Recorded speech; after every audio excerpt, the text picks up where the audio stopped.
We begin with breaking news. We are learning more about the gunman who attempted to assassinate former President Donald Trump as President Biden orders a security review ahead of the Republican National Convention. Good evening, everyone. I'm Jackie Bang. Tamon Bradley is on special assignment in Milwaukee ahead of that convention, and he joins us now live with the latest on the investigation and reaction from the White House. Tamon. Hey, Jackie, good evening from Milwaukee, this glorious city to the north. Republicans have started to arrive here for their week-long celebration of democracy. But Jackie, the tone has shifted after that frightening moment at the Trump campaign rally in Pennsylvania.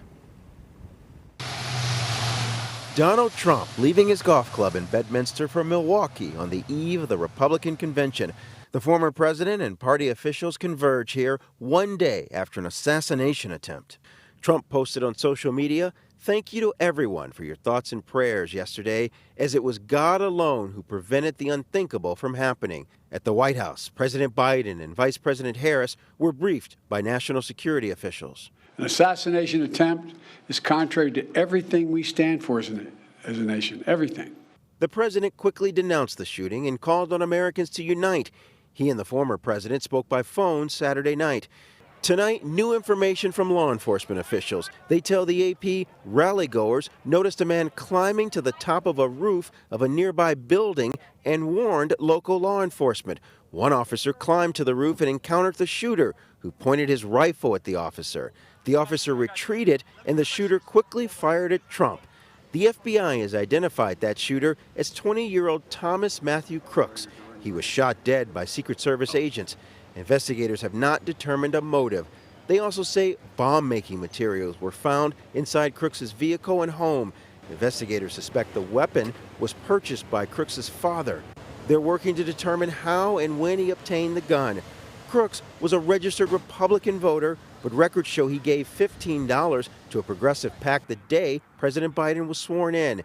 Biden says Crooks's political leanings are not clear. I urge everyone, please, don't make assumptions about his motives or his affiliations. Let the FBI do their job and their partner agencies do their job. The tragedy claimed the life of Corey Comparator, a fire chief who was in the crowd. He was a father. He was protecting his family from the bullets that were being fired. And he lost his life. God love him. 2 others were critically wounded. President Biden has directed the Secret Service to review all security measures here in Milwaukee. A few hours ago, the Secret Service provided an update saying that Milwaukee is secure. They're not changing their planning. They've been working on things for a month. The president will address the nation tonight from the Oval Office, where he will call for unity. And Jackie, despite this heightened sense of alert, Republicans are excited to be coming together here. They are thrilled to be nominating Donald Trump for President of the United States once again. And they think, in fact, what happened yesterday just might help rally people behind him. People are showing the support. If you look at a lot of what's happening online, people are posting that picture with President Trump with the flag in the back and the Secret Service taking him through. That energy is going to be pushing us all the way through the convention. And Jackie, tonight at 9 o'clock, we will tell you what to expect from the Illinois delegation here in Milwaukee. That is the latest. Jackie. All right, look forward to seeing you at 9 o'clock, Tamon. Thank you. We'll be bringing you live coverage throughout the Republican National Convention. In addition to Tamon, Ben Bradley and Ray Cortopassi will be keeping us updated through Thursday.